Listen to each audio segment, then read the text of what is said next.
I'm singing in the rain.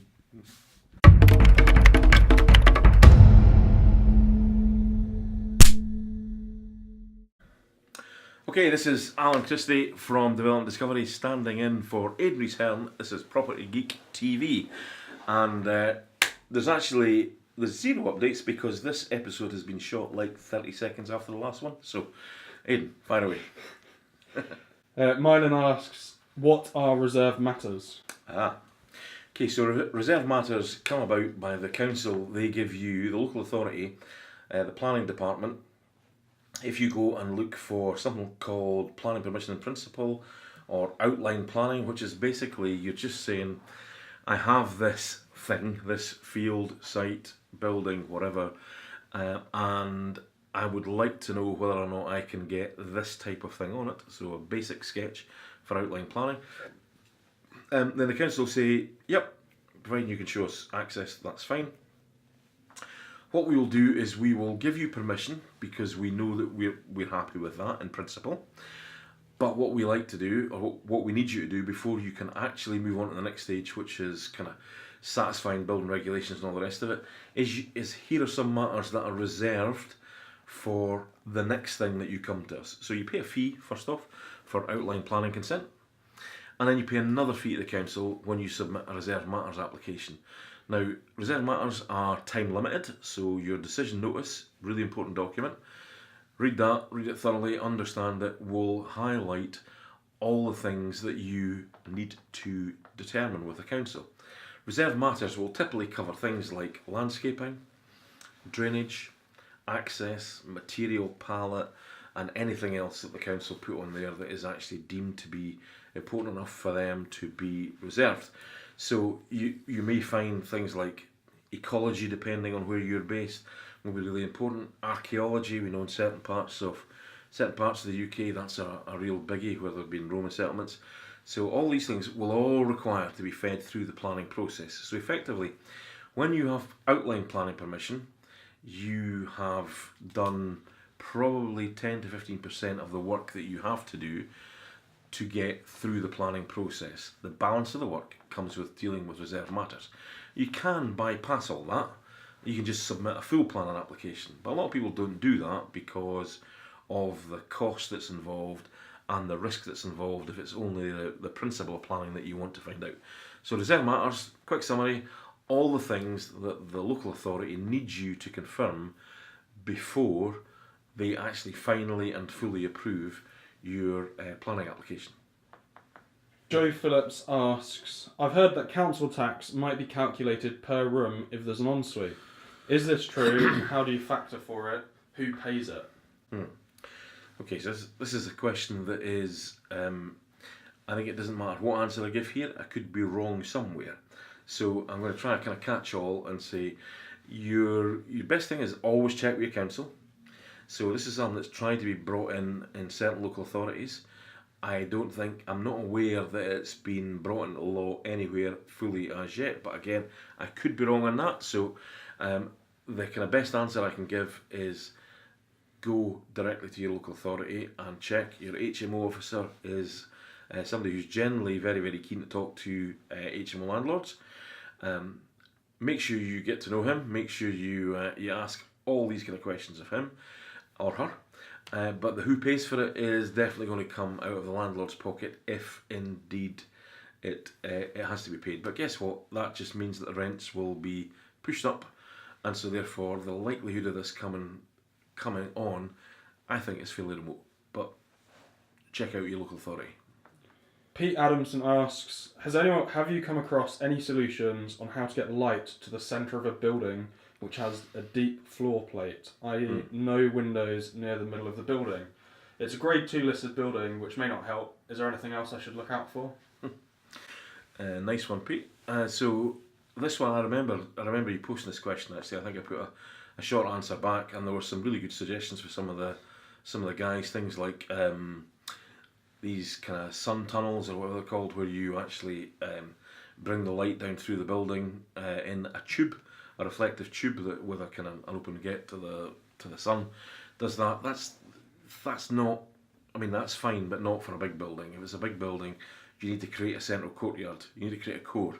So depending on the listing, grade 2 listing, so typically you need to really read the listing document to determine what you can and can't get away with in that. If the building wasn't listed, however, then one of the things that you could consider is effectively taking the middle out of the building, if it's big enough. And you create that kind of middle light well, a middle courtyard. You can do that in kind of garden form, pathways throughout. You can, architecturally that's quite a common kind of solution to that type of thing. But there's no easy answer. You need to be able to get windows in. You can design buildings with inner cores that have your stairwells and things like bathrooms and stores and things like that into the actual darkened area. But in the main, it's far better off to get light into it, and hence the reason why I suggest try and get that kind of central courtyard core. Is it a requirement to have windows in all your rooms? So it's a requirement to have them in living areas, effectively. So lounges, kitchens, bedrooms, need that, but you don't need them in bathrooms. You can get away with a sort of kitchen lounge diner with one window, providing that window's big enough, covering that whole kind of area. So you do have certain scope in terms of playing around with things that way. But in the main, it's, listen, you've got to live there. People are going to live there, so you want to get light into it. It's really important. Mylan again asks, could you give some typical timescales for planning process? If there's nothing about the planning process that's contentious, and you do all your work timeously, then from submission to getting an answer back, 13, 14 weeks, I would have thought would have been a fair period of time. If, however, you don't respond when you're supposed to, and it's contentious, then just chart that forward as many weeks, months, years as you care to imagine. It can take a long, long time.